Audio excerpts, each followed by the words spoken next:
Assalamualaikum warahmatullahi wabarakatuh. Perkenalkan, nama saya Muhammad Arfin Ilham. Saya dari kelas 5D dengan NPM 22351072. Di sini saya akan mempresentasikan hasil ringkasan dari video pembelajaran JavaScript.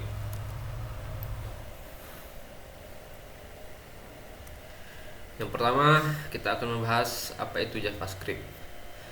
Jadi menurut video tersebut, JavaScript bukan sekedar mengubah atau mempercantik UI, tetapi juga bisa sebagai bahasa pemrograman atau scripting language untuk membuat sebuah aplikasi.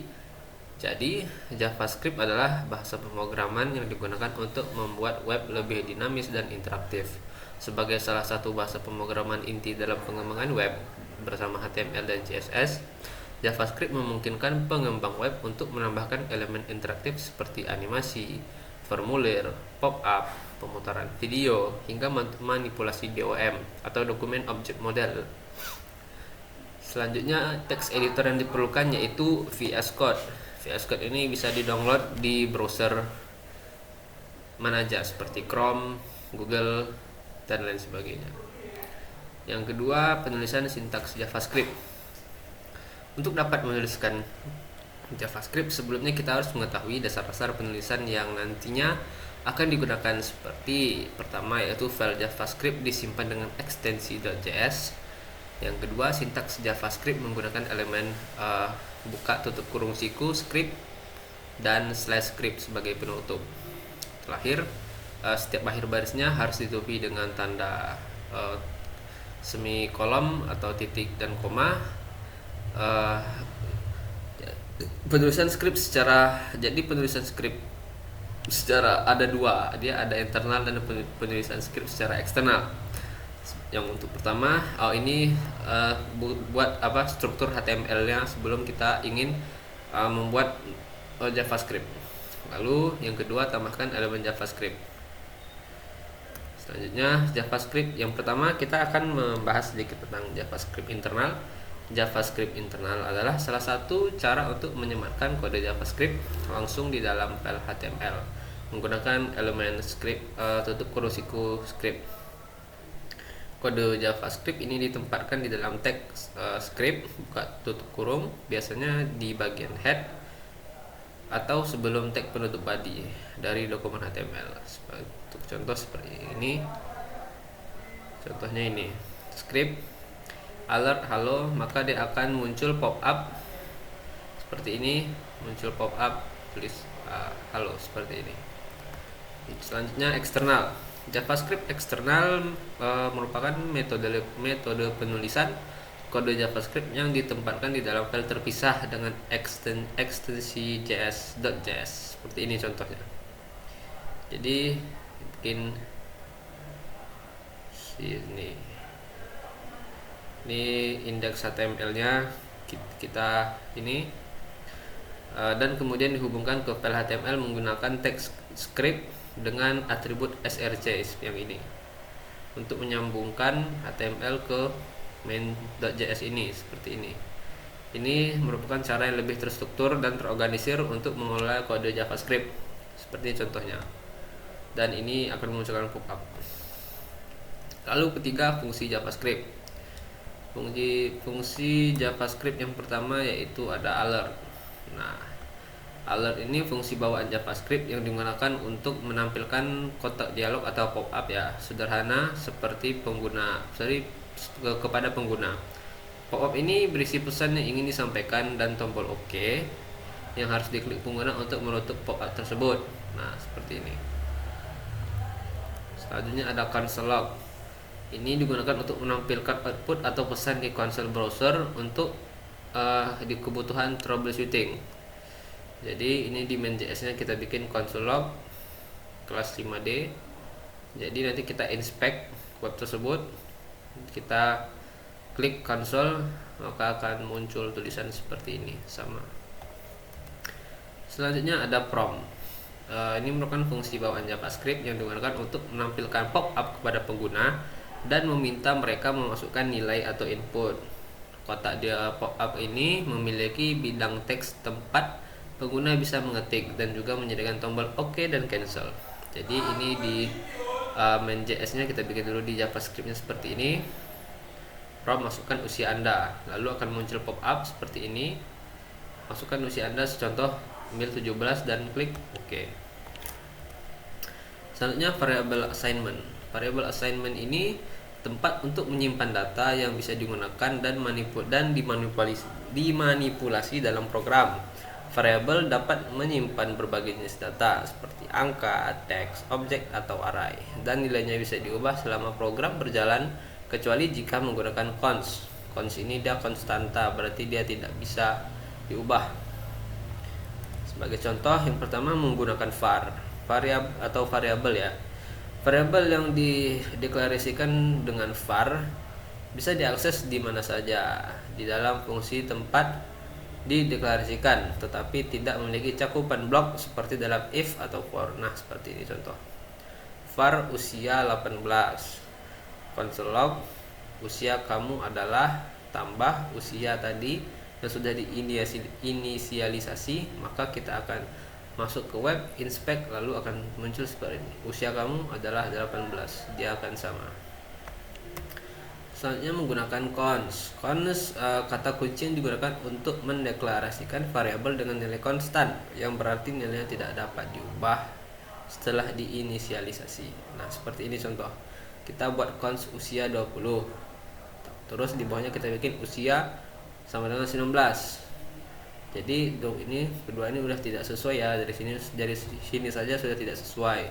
Lalu console log usia kamu adalah tambah usia.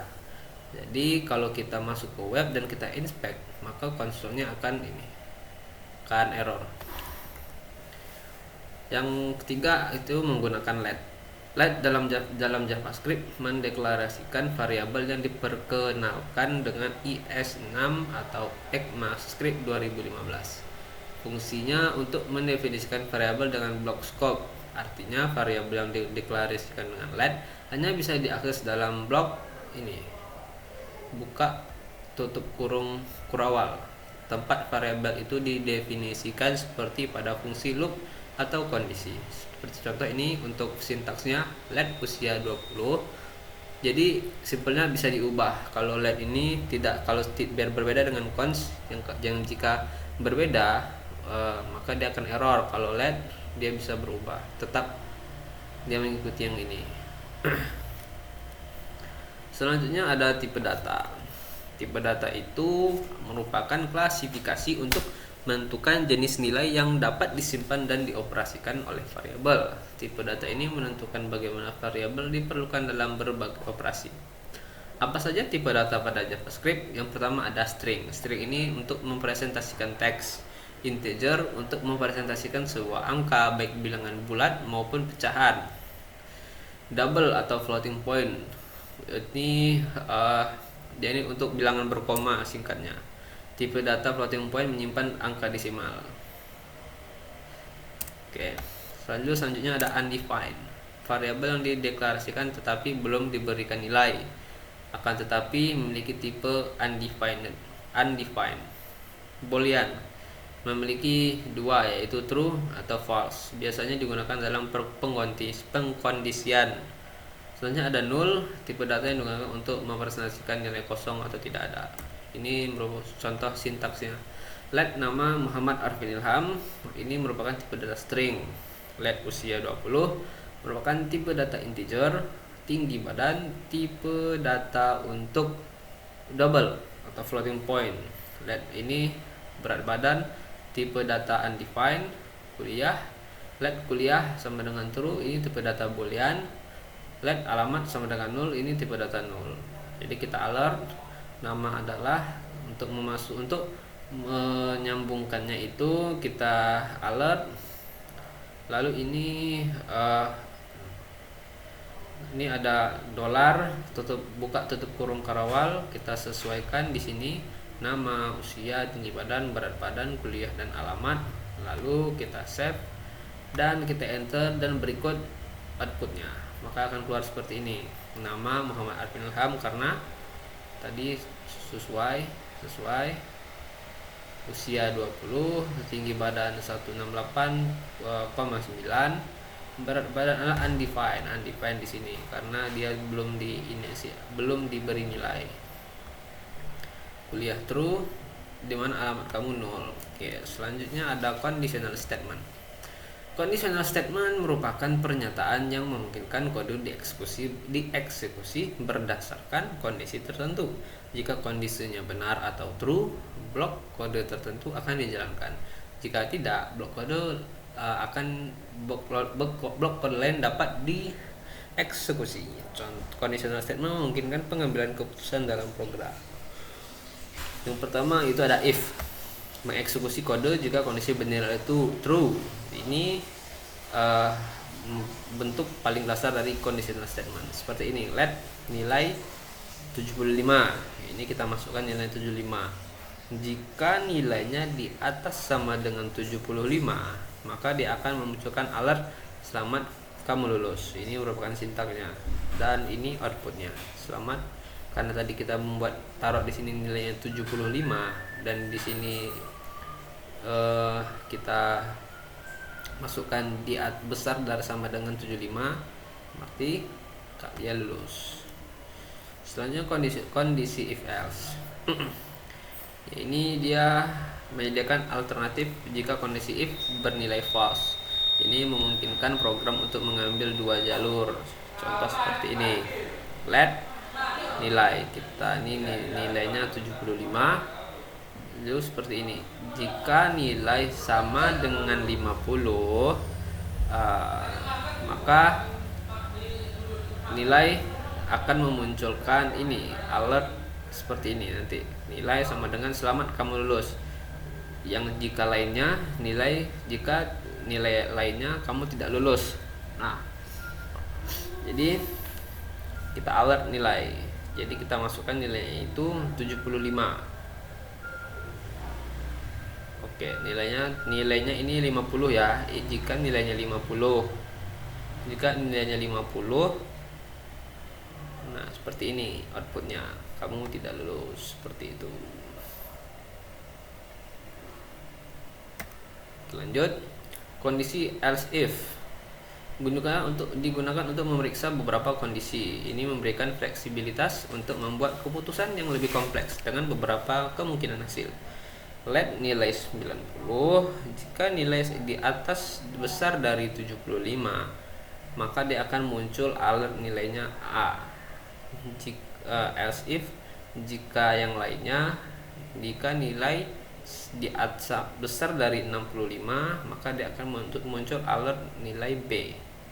Jika lainnya selain dari 75 dan 65, maka dia akan C. Jadi karena di sini nilainya 90, jadi karena 90 ini besar dari 75, maka dia akan menampilkan pop-up yang nilainya A. Selanjutnya ada kondisi switch. Ini merupakan memungkinkan pemilihan di antara beberapa kasus berdasarkan nilai dari variabel tersebut dan mengarah pada kode yang lebih terorganisir. Seperti ini. Let hewan. Kita ingin melihat yang kedua, switch hewan. Untuk case satunya, jika untuk case 1 maka akan muncul alert kuda. Untuk case 2 akan muncul alert harimau. Untuk case 3 akan muncul alert singa. Sedangkan untuk yang tidak ada dari antara 1, 2 dan 3, 4 atau 5 dan sebagainya, maka dia akan tidak ada. Di sini karena let hewannya sama dengan 2, maka dia akan muncul pop-up-nya adalah harimau. Selanjutnya ada operator. Operator merupakan simbol yang digunakan untuk melakukan operasi pada nilai atau variabel. Operator bisa digunakan untuk melakukan berbagai jenis operasi seperti penjumlahan, pengurangan, perbandingan, dan lain sebagainya. Contoh, untuk apa saja operator pada JavaScript? Yang pertama ada operator aritmatika, operator yang digunakan untuk melakukan operasi hitung seperti kali, bagi, tambah, kurang. Selanjutnya ada penugasan, berfungsi untuk memberi nilai pada variabel, sedangkan bintang sama dengan digunakan untuk mengalihkan dan langsung menyimpan hasil ke variabel tersebut. Operator perbandingan digunakan untuk membandingkan dua nilai. Operator ini membantu dalam membuat logika perbandingan dalam JavaScript. Operator logika digunakan untuk memeriksa apakah kedua kondisi bernilai benar. Operasi bitwise digunakan untuk melakukan operasi pada level bit atau binar. Nah, ini merupakan sintaknya. Contoh sintaknya seperti ini. Let saldo awal 50.000. Let saldo tambahan 80.000. Yang pertama, kita akan ingin menampilkan operator aritmatika dan penugasan. Maka let saldo akhir sama dengan saldo awal ditambah saldo tambahan. Ini merupakan salah satu salah satu contoh operator aritmatika, yaitu penjumlahan. Lalu saldo akhir minus sama dengan 10.000 untuk mengurangi saldo akhirnya yang tadi yang sudah ditambah dikurangi sebesar 10.000. Lalu untuk operasi bitwise, let bitwise hasil sama dengan saldo awal dan saldo tambahan. Oke. Lalu ada OR, bitwise hasil. OR sama dengan saldo awal, ini tanda lurus itu ya yang ada di atas enter. Saldo tambahan titik koma, bitwise OR. Operator perbandingan, let lebih besar dari 100.000. Saldo akhir sama dengan saldo akhir besar dari 100.000 untuk mengecek apakah saldo akhir ini lebih dari 100.000 atau tidak. Jika dia lebih, maka true. Jika tidak, dia false. Yang ini sama lebih kecil dari saldo. Nah, saldo awal tadi kan ini 50.000. Operasi logika kondisi, kita let kondisi lebih besar dari 100k dan lebih kecil dari untuk mengecek apakah saldo akhir lebih besar dari 100k dan saldo akhir tidak lebih kecil dari saldo awal. Ini alertnya ya. Saldo awal rupiah sini, kita setelah ini alertnya. Lalu untuk outputnya akan seperti ini. Saldo awalnya kan 50.000, saldo tambahnya 80.000. Saldo akhir 50.000 tambah 80.000 kan itu 130, dikurangi dengan 10.000, jadi makanya 120.000. Hasil bitwise end saldo akhir tambahan 0. Saldo bitwise OR saldo tambahan ada 130.000. Apakah saldo akhir lebih dari 100.000? Ya, karena saldo akhirnya tadi kan 120.000. Apakah saldo akhir lebih kecil dari saldo awal? Tidak, karena saldo akhirnya kan tuh 120.000, sedangkan saldo awalnya itu 50.000. Kondisi saldo valid ya true. Lanjut ada array. Dalam JavaScript, array adalah tipe data yang digunakan untuk menyimpan kumpulan data dalam satu variabel. Array memungkinkan kita menyimpan beberapa nilai sekaligus dalam bentuk daftar terurut, dan ya nilai-nilai tersebut bisa berupa tipe data apa saja seperti angka, string, objek, dan bahkan array. Ini untuk sintaksnya. Let nama kelompok ada Leboy, Dika, dan John. Jadi kita ingin menampilkan siapa saja nama kelompok, maka alert nama kelompok. Lalu kita save, kita masuk ke web, dan ini akan keluar. Untuk mengakses elemen array, jadi mengakses elemen array ini kita ingin menampilkan nama anggota kelompok. Jadi alert nama kelompok, kenapa 0? Karena dia merupakan menggunakan indeks, dan indeks dimulai dari 0. Dari 0, 1, 2, bukan 1, 2, 3. Jadi karena kita ingin menampilkan nama kelompok indeks 0, jadi indeks 0 tadi situ ada Leboy, maka setelah kita save dan akan muncul pop-up namanya Leboy. Seperti itu. Metode array. Jadi let nama kelompok seperti yang tadi ya, Leboy, Dika, John, dan kita ingin menambahkan elemen baru, maka itu menggunakan push. Nama kelompok .push Tony, dia akan menambahkan itu di akhir. Jadi namanya nanti ada Leboy, Dika, John, Tony. seperti itu. Menghapus elemen terakhir. Nah, untuk menghapus elemen terakhir, let nama akhir sama dengan nama kelompok dot pop. Jadi dia sudah dot pop ini berarti dia sudah pasti menghapus untuk nilai yang terakhir. Berarti yang Tony tadi itu dihapus. Jadi kembali lagi namanya di Leboy di Kajon. Menghapus elemen pertama, dia menggunakan shift. Jadi Leboy ini hilang, jadi tinggal Dika dan John saja. Jadi ini alertnya, tambah data, dan ini hasil outputnya. Dan Leboy, Dika, John. Nah, ini hasil data akhirnya Dika dan John saja. Perulangan. Dalam JavaScript, perulangan atau looping adalah mekanisme yang digunakan untuk menjalankan suatu blok kode secara berulang-ulang berdasarkan kondisi tertentu. Perulangan sangat berguna ketika kita ingin mengeksekusi kode berulang kali tanpa menulis berkali-kali. Apa saja perulangan pada JavaScript?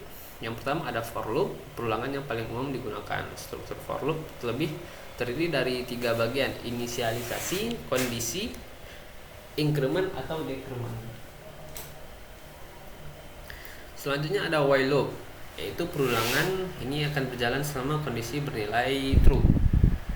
Lalu ada do while loop.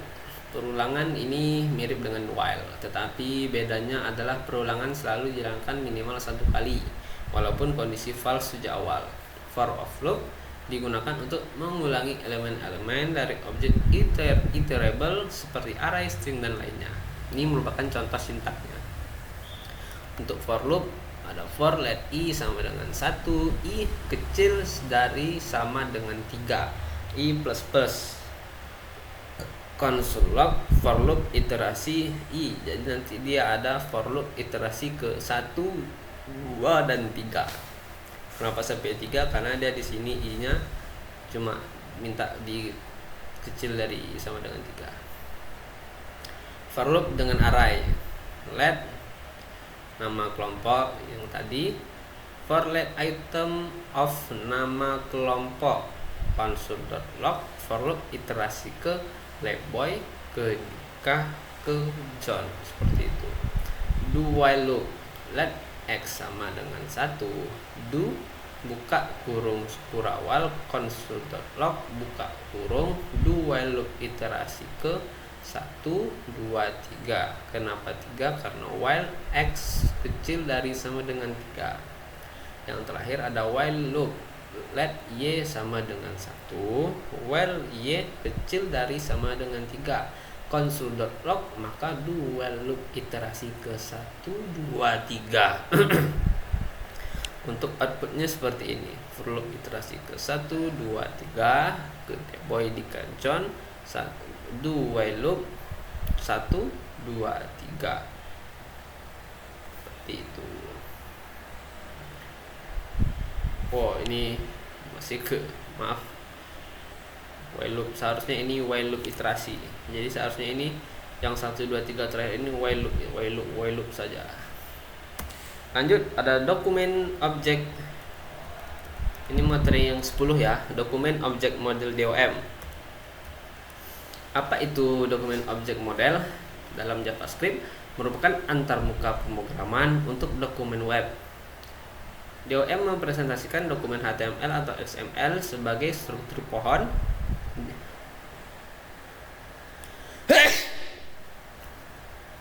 di mana setiap bagian dari dokumen adalah objek yang dapat diakses dan dimanipulasi menggunakan bahasa pemrograman seperti JavaScript. Dengan DOM, kita bisa mengubah elemen, atribut, atau konten dari halaman web secara dinamis setelah halaman tersebut dimuat oleh browser. Ini membuat halaman web menjadi lebih interaktif. Ini defaultnya index, kita bisa masukkan title Muhammad Arifin Ilham. Di dalam body kita bisa masukkan teks. Untuk judul besar istilahnya H1. Lalu kita akan menyambungkan script ke tadi. Lalu kita end save, masuk ke webnya, akan muncul output seperti ini, dashboardnya ini. Lalu dokumen title. Jadi ini dokumen titlenya ini dibikin di JavaScript. Jadi yang awalnya titlenya dibikin di HTML ini adalah Muhammad Arifin Ilham seperti ini. Nah, di dashboardnya sama. Lalu jika dokumen title-nya kita bisa ubah di JavaScript, dokumen.title kita ubah menjadi Arifin kelas 5D. Cons body sama dengan dokumen.body body.append. Maka dia akan berubah. Lalu kita ingin merubah ini, akan menambah atau merubah. Jadi sini kita akan menambah dokumen body dokumen dot tadi. Jadi cons h1 sama dengan dokumen create element h1 dot text content sama ini kutip name body dot append h1, maka akan muncul outputnya seperti ini. Data selector dan JS styling. Data selector merupakan cara untuk memilih elemen HTML berdasarkan atribut data yang digunakan untuk menyimpan informasi tambahan. JS styling, penggunaan JavaScript untuk menambahkan atau mengubah gaya CSS pada elemen HTML. Ini memungkinkan pengembang mengubah tampilan elemen sesuai dengan interaksi, penggunaan atau kondisi tertentu. Data selector. Jadi di sini kita akan menambahkan button ya. Jadi di sini kita bikin di HTML button, kita ID-kan jadi button 1 btn1, dan untuk button kedua kita akan jadikan dia kelas btn2. Lalu kita save, maka akan muncul output seperti ini. Lalu untuk stylingnya, kita masuk ke JS styling. Jadi cons btn1 dokumen.get element by id btn1, ini query selector. btn1.style border non, kita ingin menghilangkan bordernya. Lalu btn1.style.background ingin mengubah backgroundnya menjadi red. Kita save, lalu akan muncul seperti ini, bordernya hilang dan backgroundnya menjadi merah. Untuk event dalam JavaScript adalah kejadian atau aksi yang terjadi di halaman web dan bisa ditangkap serta direspon oleh JavaScript. Event ini bisa berupa interaksi pengguna seperti mengklik tombol, mengklik di kolom input, atau menggerakkan mouse. Menggunakan add event listener, pada baris btn1.add event listener, klik tekan ganti warna. Kita menambahkan event untuk mendeteksi klik pada tombol btn1. Saat tombol diklik, fungsi ganti warna akan dijalankan. Fungsi ganti warna ini mengubah tampilan tombol btn1. Seperti ini sintaksnya. Jadi yang pertama dia menambahkan add event listener, klik ganti warna. Fungsi ganti warna ini function ganti warna. btn1.style background color red, btn1.style ini white. Maka ini outputnya. Baik, terima kasih. Mungkin sekian yang dapat saya sampaikan. Jika ada salah kata dan masih banyak kekurangan, saya mohon maaf. Assalamualaikum warahmatullahi wabarakatuh.